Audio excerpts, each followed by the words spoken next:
নোয়াখালীবাসীর আন্দোলনে ডিসি মাসুদ আসলে তাকে ঘিরে ধরেন নোয়াখালীবাসী, জানান তাদের দাবিগুলো।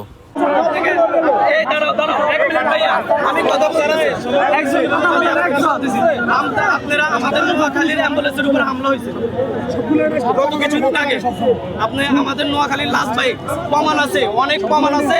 মিডিয়াতে দেখুন যে নোয়াখালীর অ্যাম্বুলেন্সে কোথায় হামলা করছে, আপনি লেখুন, মিডিয়াতে অ্যাভেলেবেল নিউজ চলে আসবে।